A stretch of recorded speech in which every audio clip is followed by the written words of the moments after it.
रात अमेरिकी बाजारों में टैरिफ टेरर के बाद मचा कोहराम और बाजार हुए धराशायी। दुनिया भर के बाजारों की हालत है बेहद खराब और कमोडिटी, करेंसी और इक्विटी सब कुछ तेजी से गिरते हुए। ऐसे में कल भारतीय बाजारों ने दिखाया दम, लेकिन क्या ये दम आज हफ्ते के आखिरी दिन होगा कम या फिर रहेंगे मजबूत? इस पर होगा हमारा खास फोकस। स्वागत है आप सबका शेयर बाजार लाइव में। नमस्कार, मैं हूं अनिल सिंह। नमस्कार, आपके साथ मैं हूं नेहा आनंद। बेसिकली सवाल यही है कि फैंटास्टिक फ्राइडे या फ्रीकी फ्राइडे, क्योंकि गिफ्ट निफ्टी तो 100 अंक गिरावट के दे रहा है संकेत। कौन से? फियरफुल फ्राइडे दिख रहा है। डर लग रहा है इसमें देख के। ओके, तो अब बस सारे सवाल जो आपके मन में है उन्हीं सवालों के जवाब हम जानेंगे और कमाई का कहाँ मौका है ये भी समझेंगे अनिल सर के साथ। सर आज नमस्ते की गुड मॉर्निंग। अरे नमस्ते करते हैं और गुड मॉर्निंग भी करते हैं। इसमें हर्ज नहीं है। देखिए ठीक है, देखो दुनिया भर में कुछ तो लगा रहेगा, कुछ तो चलता रहेगा और ट्रम्प साहब ने भी बड़ी स्टेटमेंट इंटरेस्टिंग दी है, उसका विश्लेषण करेंगे। तो बहुत सारी चीजें हैं, बहुत सारा माल मसाला है आज जो कवर भी करना है, डिस्कस भी करना है। तो पहले आज के ट्रिगर्स के साथ बहुत सारे हैं, भर के हैं। आइए सबसे पहले आपको बता दें कि अमेरिकी बाजारों में 5 साल की सबसे बड़ी गिरावट हुई है। जी हाँ, आप सही सुन रहे हैं, 5 साल में कभी अमेरिकी बाजार एक दिन में इतना गिरे नहीं जितना कल देर रात गिरे हैं। कच्चा तेल ज्यादा नहीं, 7% एक दिन में घटकर $70 के नीचे। लो कर लो बात। डॉलर इंडेक्स 102 के नीचे आया है। अमेरिका के बॉन्ड यील्ड्स घटकर 4% के नीचे। सोना $3200 के ऊपर हाई बनाने के बाद $3130 के नीचे। चांदी 8% एकदम से टूटी है। कॉपर समेत सभी बेस मेटल्स में तेज और चौतरफा गिरावट है। क्रिप्टो मार्केट भी बचा नहीं है, ट्रम्प साहब का फेवरेट। 4 से लेकर 10% तक की तेज गिरावट वहां पर होती हुई दिखी है। और कल के सेशन में एफआईएस की तरफ से नेट बिकवाली 7250 करोड़ के आसपास की आती हुई दिखी है। ये हमारे लिए सारे ट्रिगर्स में सबसे इंपॉर्टेंट इसका होगा पूरा विश्लेषण। और उसके बाद जो ट्रिगर है वो भी हमारे लिए है सबसे ज्यादा जरूरी, क्योंकि बैंकिंग शेयरों ने कल दिखाई मजबूती। एचडीएफसी बैंक के चौथी तिमाही के अपडेट आए, इसका भी पूरा विश्लेषण होंगे। या बैंक बाजार को बचा पाएंगे, ये बड़ा सवाल है, लेंगे इसका भी जवाब। तो ढेर सारा एक्शन आज आपके लिए। चलिए, ढेर सारा एक्शन, ढेर सारे ट्रिगर और इन्हीं ट्रिगर्स में आज के हमारे सवाल या रादर आपके जो सवाल हैं उनके जवाब मिलने वाले हैं। तो सर बड़े सवाल आज के पूरे 5। अमेरिकी बाजार धराम, क्या भारत में भी मचेगा कोहराम? ये सबसे बड़ा सवाल है कि कल तो बच गए 1000 पॉइंट नीचे से डाउ फ्यूचर्स दिन भर, लेकिन उसके बावजूद हम कल बच गए, आज क्या?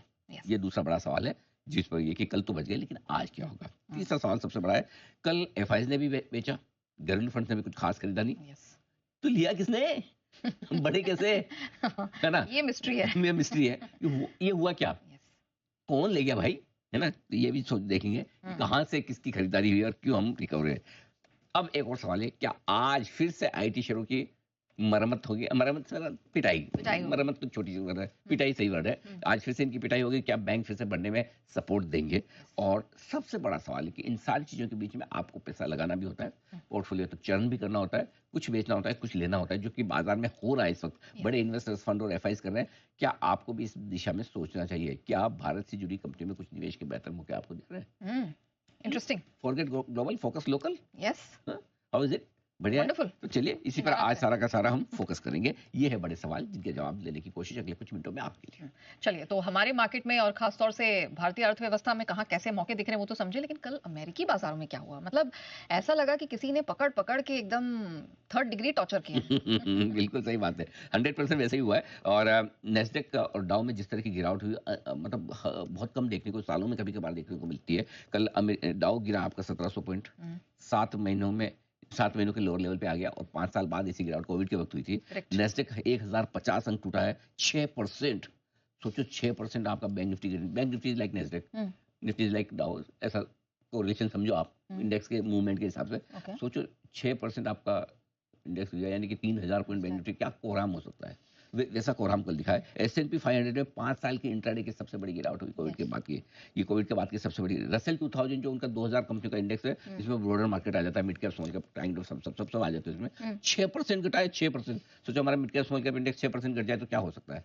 वो वाला हाल है, ठीक है। इसके अलावा गिरावट सिर्फ यही नहीं, आफ्टर इफेक्ट्स इक्विटी मार्केट के दूसरी जगह डॉलर इंडेक्स 6 महीने के लोअर लेवल पे 102 गिरा। ये हमारे लिए ठीक बात है, इससे हमारी करेंसी भी कम कमजोर होगी। और डॉलर इंडेक्स का कमजोर होना एमर्जिंग मार्केट्स के लिए, दुनिया के दूसरे इक्विटीज के लिए अच्छा होता है, कमोडिटीज के लिए भी अच्छा होता है। वो अलग बात है कि कल कोरिलेशन नहीं बना, हर रोज बने जरूरी भी नहीं है, लेकिन 6 महीने के लोअर लेवल पे 102 पर। कच्चा तेल 7% टूट गया, कच्चे तेल $70 के नीचे। कच्चे तेल की गिरावट में सिर्फ अमेरिका नहीं है, ओपेक प्लस ने भी ओपेक ने भी अपना प्रोडक्शन बढ़ाने की बात की, 4 लाख बैरल से ज्यादा प्रोडक्शन बढ़ाने की बात की, तो उसका भी असर है। तो दोनों मिलाकर कच्चा तेल भी टूटा है। सोना गिर गया लो, कल हम बात कर ही रहे थे कि टॉप बना रहा है क्या बुरी खबरों पर, और कल $70-80 सोना निकल गया आपका, 5200 का हाई बना कर $5135 आ गया। चांदी 8% लुढ़क गई, कॉपर समेत सारे मेटल्स धराम है, धराशायी हैं, एल्यूमिनियम 7 महीनों का निचले। तो ये तो सिर्फ आपको जायजा दे रहा हूँ। इसके बीच में एक और लाइन रह गई, वो क्रिप्टो। हाँ 10% तक, 4 से 10% की रेंज में यस क्रिप्टो मार्केट में भी जबरदस्त कमजोरी आती दिखी है। तो अगर आप अमेरिका में थे, हैं, तो आप बचे नहीं हैं कहीं भी। आपके पास कुछ ना कुछ तो होगा। इनमें से कोई ऐसी चीज हो नहीं सकती जो किसी के पास ना हो। कोई एसेट क्लास ही नहीं बची यहाँ पे। कोई एसेट क्लास नहीं बची जिसकी पिटाई कल अमेरिका, ये है कल अमेरिका का हाल। ओके चलिए, तो यहाँ पर तो धुआंधार चौतरफा हर तरफ से पकड़ पकड़ के पिटाई हुई है, लेकिन ये जानना इंटरेस्टिंग है कि बाद में ट्रम्प साहब ने कहा क्या। हाँ देखो, अगर देखिए इतना मार्केट घटे तो चिंता सबको होनी चाहिए। वो बोलते हैं डर सबको लगता है, गला सबका गला सूखता है। सबका सूखता है। ट्रम्प साहब का नहीं सूख रहा। उन्होंने छोटा सा एक बाइट दिया, स्टेटमेंट छोटा सा, है ना। बाइट सुन ले। 3 चीजें हैं पहले, हाँ सुनते से पहले 3 छोटी सी चीजें बताइए। तो क्या पहले बता दूंगा तो वो एक तो उनकी अंग्रेजी अलग तरह की है ना, तो पहले मैं बोल दूंगा तो आपको ज्यादा अच्छे से समझ में आएगा एक्चुअली क्या है। ये तो होना ही था, पहले तो ये बोला उन्होंने। राइट। सब ठीक ठाक है, लाइफ इज ओके। और तीसरा, जिस पर आप कोई भरोसा नहीं करेंगे, लेकिन उन्होंने कहा तेजी आने वाली है, तैयार हो जाओ। लो सुन लो। We have $6 or $7 trillion coming into our country, and we've never seen anything like it. The markets are going to boom, the stock is going to boom, the country is going to boom. अच्छा, वो आपने पहले बता दी क्योंकि वाकई में समझ नहीं आ रहा। हाँ, वो उनको समझना भारी काम है। हमें क्या, अंग्रेजों की अंग्रेजी ज्यादा आसानी से समझ में आती है, अमेरिका वालों की। अच्छा, ऑस्ट्रेलिया वालों की तो कितनी कोशिश कर ले, पूरे एक सेंटेंस में एक आध वर्ड तो समझ में आ ही जाता है। उनकी तो अलग ही है। हाँ। मैं इसलिए जब भी क्रिकेट के मैच देखता हूँ ना, तो मेरी एक ही दिल में इच्छा रहती है, किसी ऑस्ट्रेलियन को मैन ऑफ द मैच ना मिले, प्लेयर ऑफ द मैच। समझ ही नहीं आया। आज में जो इंटरव्यू लेते बहुत मुश्किल है, बाउंसर ही बाउंसर लगते हैं। I agree. बाकी तो फिर भी काम चल जाता है। आप तो रही हुई ना ऑस्ट्रेलिया में। हाँ। बहुत मशक्कत, पहले 1 साल बहुत मशक्कत करनी पड़ी। फोन पे किसी से बात करना अवॉइड ही करना पड़ता था। लगता था कि इंसान सामने रहे तो थोड़ा लिप रीडिंग करके इंसान समझ लेगा। बहुत भारी काम। उनकी अंग्रेजी थोड़ा अलग किस्म की, एक्सेंट भी उनका अलग है। कुछ पता नहीं क्या। एक वो ऑस्ट्रेलिया के बड़े महानुभाव होते थे, पीटर मैगवायर, जो कॉमेडीज के बड़े एक्सपर्ट थे। एक दो बार मैंने इंटरव्यू किया तो हमारे इंटरव्यू में बहुत दोनों का बहुत तालमेल जबरदस्त था। अच्छा। मैं क्या पूछूं उनको नहीं समझ में आता था, वो क्या करें मुझे नहीं समझ में आता था। जो मुझे पूछना मैं पूछे थे, जो उनको जवाब देना वो देते थे। चलिए, तो कुल मिलाकर ट्रम्प साहब ने ये कहा है कि भाई सब ठीक ठाक होने वाला है, लेकिन हमें तो पहले ही पता था ये होने वाला है। हमने बार बार कहा कि अगर आप मार्केट को इग्नोर करोगे तो मार्केट आपको बता देगा कि मार्केट क्या है। इनफैक्ट ये बात सर अभी नहीं कह रहे हैं, सर ने ये बात 7 मार्च को ही कही थी कि बाजार देखकर जो काम नहीं करते हैं उनको बाजार किस तरह से सीख दे देता है। क्या एनालिसिस सर ने उस टाइम दी थी, जरा वो सुन लीजिए। जिनको बाजार की परवाह ना हो, वो चाहे ट्रम्प हो, कोई सरकार हो, कोई इन्वेस्टर हो, कोई ट्रेडर हो, कोई ब्रोकर हो, कोई एडवाइजर हो, बाजार से या कोई कॉर्पोरेट हो जो बाजार से पैसा जुटाता है, जिन्हें बाजार की परवाह ना हो, बाजार उन्हें परवाह करने पर मजबूर कर देता है, लाचार कर देता है, सिखा देता है, समझा देता है कि बाजार क्या है। Market is supreme, market is God. ये स्टेटमेंट जो ट्रम्प साहब दे रहे हैं ना कि मैं परवाह नहीं करता, देखता नहीं, आग में घी डालेंगे, ये अमेरिकी बाजारों की वोलेटिलिटी भी और बढ़ाएंगे और हो सकता है अमेरिकी बाजारों की कमजोरी भी और बढ़ाए। और आपको याद होगा पिछले हफ्ते से हम लगातार कह रहे हैं कि ट्रम्प साहब की जो एक्शन है, हरकतें ना, पहले अमेरिका जो कूद रहा था बहुत मजा आ रहा है, अब इनको भी भारी पड़ेगा। मतलब आपने भविष्य 1 महीने पहले ही देख लिया था कि ये स्वाहा करने के मूड में है पूरा सब। आप ये सब बोलो, मैं कुछ कितना भी बोलूं, मैं ट्रम्प साहब का एडवाइजर नहीं बनूंगा। जो किसी की नहीं सुनते हैं, सही बात है। वो उनकी मन की करेंगे, उनका कुछ नहीं हो सकता। एनीवे, चलो, जो अमेरिका में जो कुछ हुआ वो हम पर कितना भारी पड़ सकता है, जरा इसके समझने की कोशिश करते हैं। तो इसमें कोई डाउट नहीं कि सबसे ज्यादा भारी तो हम ट्रम्प का टेरर अमेरिका पर ही पड़ रहा है। और अमेरिका अपनी मेडिसिन खुद टेस्ट कर रहा है। वही वाली बात है कि जो दूसरों के लिए आप खड्डा खोद रहे, पहले खुद गिर जाते हैं, वो वाला हाल होता दिख रहा है। ये खड्डा किस तरह का बना है ये समझना। अमेरिका में 2 सबसे बड़ी दिक्कत है इस वक्त, जो पूरा टेरिफ वॉर हुआ, क्यों अमेरिका 6% घट रहा है, 5% घट रहा है, ये समझना जरूरी। 2 बड़ी प्रॉब्लम। नंबर 1, टेरिफ वॉर से और कुछ हासिल हो ना हो, एक चीज पक्का है कि अमेरिका की महंगाई बढ़ेगी। दूसरा, ग्रोथ घटेगी। ट्रम्प को लगता है कि ग्रोथ बढ़ेगी, अब सारे अमेरिका में हम जो इंपोर्ट करते हैं उसके बजाय यही बनाएंगे, फैक्ट्री लगेगी, जॉब्स मिलेंगे, होगा, सब होगा। मान लिया ट्रम्प जो वो सोच रहे हैं, बोल रहे हैं, वो होगा। लेकिन कब होगा? आज थोड़ी होगा, अभी थोड़ी होगा, सुबह थोड़ी होगा, कल थोड़ी होगा, अगले हफ्ते, महीने थोड़ी होगा। 3 साल 5 साल लगेंगे। तब तक ट्रम्प साहब रहेंगे, प्रेसिडेंट नहीं रहेंगे, किसको पता। करेक्ट। तो वो जब होगा तब होगा, फैक्ट्री का प्लान करना। अच्छा, सबसे बड़ी प्रॉब्लम क्या है ट्रम्प की, वो इतने अनप्रेडिक्टेबल है कि अमेरिका वाले भी भरोसा नहीं करते। अगर सपोज मैं अमेरिका का बिजनेसमैन हूँ, ट्रम्प ने बोला भाई लो ये मैंने लगा दी इसमें 50% ड्यूटी, अब आप अमेरिका में फैक्ट्री लगाओ, अमेरिका में ही बनाओ, हम अमेरिका का ही खरीदेंगे। तो पहले तो कौन नाराज होगा? अमेरिका का कंज्यूमर, कि भाई वो 50% सस्ता आ रहा था, अब आपने उसको महंगा कर दिया ड्यूटी लगा के। आज जैसे इंडिया में हम कार खरीदते हैं, करेक्ट। ठीक है, हम क्यों ज़्यादा हमारी अपनी कारें खरीदते हैं? ये आपको टेस्ला लेनी हो या बाहर की कोई बड़ी कार लेनी हो, 100% ड्यूटी है, 50% ड्यूटी, 75%, तो आप क्या सोचते हो यार इतनी महंगी कौन लेगा? करेक्ट। गाड़ी की कीमत तो एक्चुअली वैल्यू तो इतनी है, सही लेकिन इतनी ड्यूटी लग रही है। सेम अब अगर आप अमेरिका में हैं हम्म, और आपको कोई भी चीज़ खरीदनी है, हम्म, तो आपको अब ड्यूटी के बाद महंगी खरीदनी पड़ रही है। तो Correct. पहली चीज़ तो सिंपल, आपके चीज़ें महंगी होगी तो महंगाई बढ़ेगी, करेक्ट। महंगाई बढ़ेगी तो ब्याज दरें घटने का भूल जाओ, हम्म, और ग्रोथ कम होगी, फिर कंजम्पशन कम होगा, कंजम्पशन कम होगा तो ग्रोथ कम। अमेरिका की तो पूरी इकोनॉमी कंजम्पशन पे चल रही है, प्रोडक्शन तो है ही नहीं ना। तभी तो अमेरिका ने अब तक सिस्टम क्या बना रखा है, दुनिया में जहां जो सस्ता मिले ले आओ और लाइफ एंजॉय करो। एग्जैक्टली। क्यों मेहनत करे इतनी बनाने की, क्यों ये करे? इसका फायदा उठाया चीन ने। अच्छा तुम्हें सस्ता चाहिए, लो मैं बना के देता हूँ सस्ता, और इस स्केल पे सस्ता बनाऊंगा कि तुम कभी जिंदगी में सोच नहीं पाओगे। भी नहीं अब ट्रम्प साहब को समझ में आ रहा है यार, हम सस्ता खरीद खरीद के डेट बढ़ा के, हम तो अमेरिका में डेट बढ़े जा रहा है और चीन पैसे बना रहा है। तो सीधी सी बात है, दुनिया में नियम है ना, जो काम करेगा उसके पैसे बनेंगे, जो बैठ के खाएगा उसके कैसे बनेंगे? एग्जैक्टली। तो अमेरिका तो सस्ता ढूंढता है हर जगह। अब उनको ये लगता है कि हम सस्ता ढूंढने के बजाय हम खुद अपने यहाँ बनाए। ये प्रॉब्लम है। तो ये सबसे बड़ी प्रॉब्लम है कि महंगाई बढ़ेगी तो ग्रोथ घटेगी, और इसके चक्कर में अमेरिका में गिरावट बढ़ने का और खतरा है। मेरा ये समझना है कि डाउ कहीं कहीं 38,500 की रेंज तक जा सकता है। तो यहाँ से भी मतलब 1,500-2,000 पॉइंट की और जगह है अभी डाउ में। 38,500। हाँ 38,500 या 40,500 या 1,500 पॉइंट तो निकल सकता है, कोई बड़ी बात नहीं है। Okay. इतनी जगह तो अभी भी बनती है। हमारी राय भी बिल्कुल खास थी कि टैरिफ और अमेरिका पे ही भारी पड़ेगा। Yes. इसलिए अब अगले हफ्ते 2 हफ्ते आपको बाजार को बहुत ध्यान से देखना है। सब कुछ खराब हो बर्बाद हो ऐसा भी नहीं है, होने भी नहीं देंगे नेचुरली, क्योंकि अब है ना, ये अगले हफ्ते से मोल भाव जो है। अच्छा उन्होंने कल एक और ट्वीट डाला, फ्राइडे हो गया उनका, मतलब आज वो काम नहीं करेंगे, तो कम से कम आज शांति रहेगी, मतलब है ना। आज कुछ खास स्टेट में वीकेंड पे पता नहीं वो निकल जाते हैं इधर उधर घूमने। हाँ। वो बोलते हैं जब से वो प्रेसिडेंट बने एक भी वीकेंड पे व्हाइट हाउस में रहे नहीं। गोल्फ खेलने के काफी शौकीन है। अच्छा। हाँ। गोल्फ खेलने के लिए तो, गोल्फ में तो मैंने सुना है कि बड़ा दिमाग का खेल है, और आप अपने साथ ही कॉम्पीट करते हो, आपके सामने कोई हो उससे कोई मतलब है। आपको अपना गेम बढ़िया करना है, दिमाग स्थिर होना चाहिए। वो कैसे खेलते होंगे? एक भी बार उनकी गेंद जाती है? वो तो पता नहीं, लेकिन मुझे ये मालूम है कि गोल्फ खेलने के शौकीन है, ओवर द वीकेंड्स जाते हैं हाँ, खेलने। मुझे नहीं लगता उनके बॉल में जाती हुई गई। उनका दिमाग जिस तरह से अनस्टेबल है तो पता नहीं, बट एनीवे प्रेसिडेंट उनको कोई क्या बोले, गुड शॉट प्रेसिडेंट। चलिए, तो कुल मिला के ये है कि हमें एक ही काम करना है, अगले हफ्ते 2 हफ्ते बहुत सावधानी रखनी। ग्लोबल मार्केट्स में कुछ भी हो सकता है, अच्छा बुरा किसी भी तरह के स्टेटमेंट आ सकते हैं, डील बनेगी, डील बिगड़ेगी, बाहें चढ़ाएंगे, एक दूसरे को कुछ कहेंगे, जैसे चीन ने कल कह दिया तुम्हारी ऐसी तैसी, हम भी लगाएंगे, हमें कोई फर्क नहीं पड़ता। अपनी अब करेंसी वॉर इसके चलते शुरू होगा, कर रहे हैं। चीन बहुत भारी है भाई ऐसा। कॉमर्स मिनिस्ट्री ने उनकी बहुत तगड़ा बयान दिया है। हाँ तो ऐसा मतलब ये सब ये चलेंगे अब, counter attack, counter tariff, reciprocal tariff के जवाब में टैरिफ, ये सब चीजें चलने वाली है। इसलिए अपने एक काम करना है, कोई क्या कहेगा क्या करेगा हमको कुछ नहीं पता।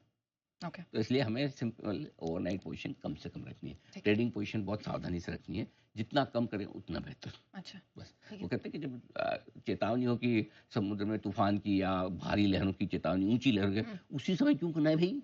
सही बात है। ना? उस समय आराम से नजारा देखो समुद्र तट पर बैठकर, जब शांत हो समुद्र तब उतर जाना। ठीक है, डन। ठीक है सर, ये तो हो गया बहुत ही क्रिटिकल सवालों के जवाब, लेकिन मेरा सबसे फेवरेट सवाल जो मैं बहुत समय से जानना चाह रही थी, कल एफआईआईज ने बेचा, अच्छा खासा बेचा, डीआईआईज ने भी बिल्कुल आप कह सकते हैं कि मूंगफली के बराबर खरीदा। ये हम बड़े कैसे करें? कौन बोला? चना मुरमुरा टाइप। चना मुरमुरा, वो केडिया जी ने बोला था। केडिया जी वाला चना मुरमुरा, बिल्कुल। तो कल हुआ ये कि कल एफआईआईज के और घरेलू फंड्स के आंकड़े जो है बड़े शॉकिंग, सरप्राइजिंग है। मैंने मतलब मुझे बड़ा आश्चर्य हुआ ये आंकड़े देख के। वैसे तो शॉकिंग लिखना चाहिए, लेकिन मैंने सभ्यता के नाते सरप्राइजिंग लिखा कि ये आंकड़े कल के जो है एफआईआईज और घरेलू फंड्स के, वो सरप्राइजिंग है। क्यों है? घरेलू फंड्स पहले एफआईआईज ने 2800 करोड़ की कैश में बिकवाली की, 1910 करोड़ की इंडेक्स फ्यूचर्स, 2500 करोड़ की स्टॉक फ्यूचर्स, यानी तीनों जगह 7250 करोड़ की बिकवाली हुई है। करेक्ट। कल स्क्रीन देख के तो भाई साहब ऐसा कहीं लगा नहीं, बिल्कुल ये ऐसे बेच रहे हैं, बेचने जैसा मार्केट तो था नहीं। अच्छा चलो उन्होंने बेचा होगा तो सोच सकता है लोकल फंड ने देखा होगा, अरे वाह मौका मिला तो हम खरीदते हैं। उन्होंने भी खरीदा 200 करोड़ का खाली, मैं तो बहुत समय बाद इतना छोटा हाँ, नाम के लिए मतलब नहीं खरीदा। तो ये हुआ क्या, ये समझ नहीं आ रहा, क्योंकि स्क्रीन देखकर, बाजार का मूड माहौल देखकर लगा नहीं कि बड़े, तो फिर क्या ऐसी जनता लेके गई है? हाँ, ये वही तो मैं जानना चाह रही हूँ। डेटा तो यही बता रहे हैं कि उन लोगों ने लिया जो मैटर नहीं करते। इंटरेस्टिंग। या तो फिर कहीं कहीं इस तरह की खरीदारी हुई। स्क्रीन से तो कहीं ये नहीं लगा कि बड़े इन्वेस्टर्स नहीं ले रहे हैं या बेच रहे हैं, लेकिन स्क्रीन। अब सिंपल सी चीज यही है, अगर आज हम कमजोर हुए, 100 पॉइंट नीचे खुलने का संकेत है, कितना 100 दिख रहा है नीचे, 109, ठीक है, 100 पॉइंट्स। अगर नीचे खुलेंगे तो हमारे लिए ध्यान से सुनिएगा, ग्लोबल संकेत तो फिर भी हम कल बचा गए, आज फिर बचा लेंगे। लेकिन हमारे लिए ज़्यादा भारी क्या है? एफआईज अगर नहीं खरीद रहे, लगातार दूसरे दिन फिर बेचने के मूड में आते हैं, तो फिर हमारे लिए गिरावट बचाना थोड़ा भारी पड़ेगा। क्योंकि देखिए क्या है, कल क्या हुआ, हम जब बंद हुए तो 1000 पॉइंट नीचे था डाउ, 1670 पॉइंट, 1680 पॉइंट नीचे बंद हुआ, 600-700 एक्स्ट्रा गिरा, 700 पॉइंट नैस्डैक फ्यूचर्स नीचे था, और ये गिरा कितना, 1050, तो 350 ही है। तो उतनी गिरावट तो आपको एडजस्ट करनी है अभी भी, अगर करना चाहे तो। नहीं करे करे आपकी मर्जी, लेकिन वो एक्स्ट्रा गिरे।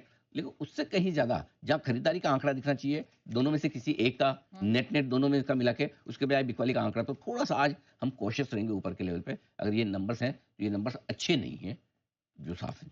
ओके, मतलब आज फंसने वाली बारी, क्योंकि कल तो हम लोग बच गए, अब क्या होगा आज फिर?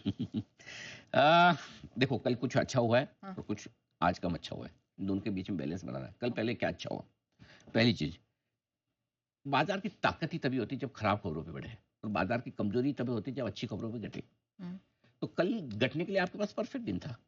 हाँ, एग्जैक्टली करेक्ट। इतना ग्लोबल खराब है, सब कुछ है, ट्रम्प का टेरर, ये वो, तो आप घटना चाहते तो आराम से कल घट सकते थे।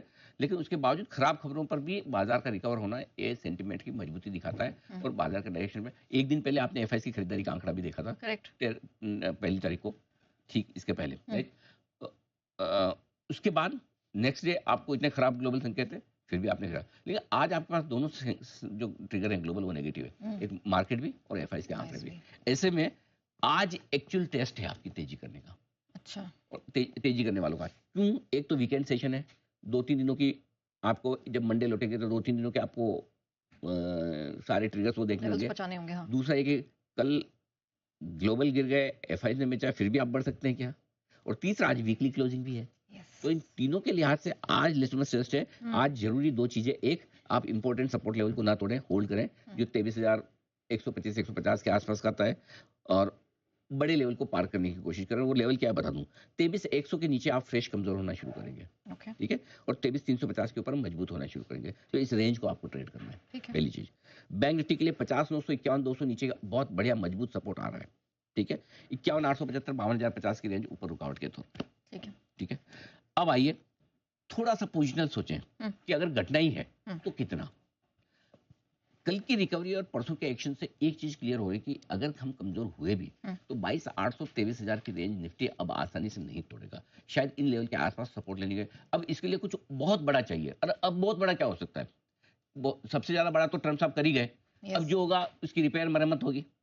तो मेरे ख्याल से अगर कोई अब नया ऐसा कोई बड़ा बम चाइना डाल दे तो अलग बात है कि मैं लगा रहा हूँ 100% टैरिफ अमेरिका पे या इस पे, वो कुछ मतलब कुछ भले ही अफलातून कर दे, तब तो एक अलग बात है। लेकिन चाइना की प्रॉब्लम है कि चाइना को सपोर्ट करने के लिए दुनिया में कोई ज्यादा देश है नहीं, उन पे कोई भरोसा करना। सो अब धीरे धीरे चीजें ठीक होनी चाहिए, और जब चीजें ठीक होना शुरू होंगी तो 22,800 23,000 आपका निफ्टी का बहुत मजबूत सपोर्ट बन जाएगा, जहां पे आपको कम से कम, मैं बार बार भी बोलता हूँ, खड्डा कितना है, अगर अपने वो पता चल जाए कितना गिर सकते हैं, तो फिर थोड़ा सा कॉन्फिडेंस आता है। सो अभी ये दिख रहा है 22,800 23,000 आपको आसानी से टूटते हुए नहीं दिखेगा, ये आप भरोसा रख सकते हैं। और ऊपर में 23,550 23,750 की रेंज है जो रिकॉर्ड के तौर पर, उसके पार निकलेंगे तो फिर 24,200 24,500 की हम बात करेंगे। लेट्स सी, अभी हम ऊपर की बात ज्यादा नहीं करें, ना घटे वही बेहतर है। ठीक है, चलिए निफ्टी बैंक निफ्टी तो समझ रहे, लेकिन सर अब थोड़ा सा सेक्टोरल मार्केट समझते हैं, क्योंकि कल सेक्टर्स ने बहुत इंटरेस्टिंग मूवमेंट दिखाया, सारी निगाहें वहीं टिकी थी।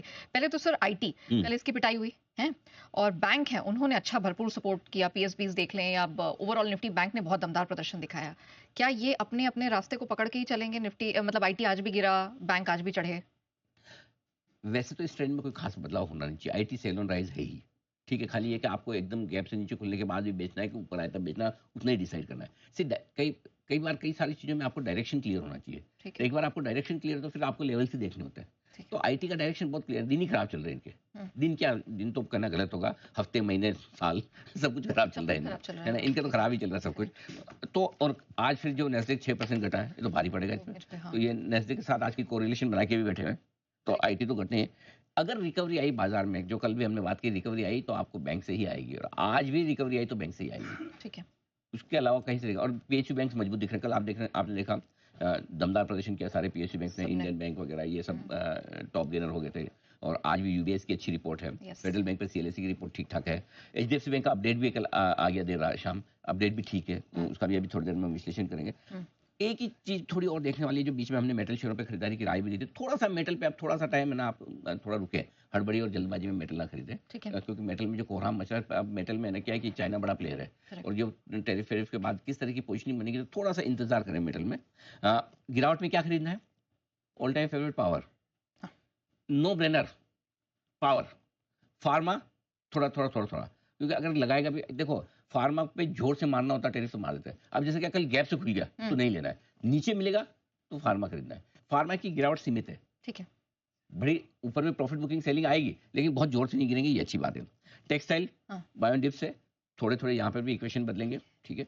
और कच्चे तेल की जो थीम हमारी इस साल की शुरुआत में, आपको याद है इस साल की शुरुआत में हमने पहली तारीख को एक ही चीज बोली, इस साल की हमारी सबसे बड़ी थीम है कि कच्चा तेल 55-60 आना चाहिए, हाँ। ठीक है। अब बढ़ नहीं पा रहा, इस बार 75 से दम तोड़ दिया उसने, ठीक है। पिछली बार 85 से तोड़ा था, तो लोअर लो तो बना रहा है। Yes. अगर आगे तो कच्चे तेल से जिन कंपनियों को फायदा होता है, जिसमें कोई एविएशन हो सकती है, पेंट कंपनियां हो सकती है, तेल कंपनियां हो सकती है, Tire इनको stocks. गिरावट में, टायर जिनको, इनको गिरावट में आपको खरीदना है, ये आपकी शॉपिंग लिस्ट होनी चाहिए। और इन शॉर्ट एक ही लाइन बोलता हूँ यहाँ, कि जो कंपनियां ऐसी है जिनका बिजनेस सिर्फ भारत से रिलेटेड है, सिर्फ भारत से रिलेटेड जिनका बिजनेस है, जिनका विदेश में कारोबार नहीं है, ग्लोबल मार्केट से उनका ज्यादा लेना देना है, वही फोकस करो। फॉर एग्जाम्पल कल समीर सर बोल रहे थे food delivery platform, power, yes, इनको फर्क नहीं पड़ता, ये ज्यादा सेफ है हमारे लिए। कच्चे तेल की गिरावट से फायदा होने वाली कंपनियां जिनको भारत में बिजनेस है, इन पे दिमाग लगाओ। और आपको ये भी बता दें कि ये सर अभी हाल फिलहाल के एनालिसिस में नहीं कह रहे, टेक्सटाइल पे तो महीनों पहले ही रिकमेंडेशन दी थी और कहा था कि अब आपके लिए सेक्टर में मौके बनेंगे। सुन लीजिए सर ने क्या एडवाइस दी थी।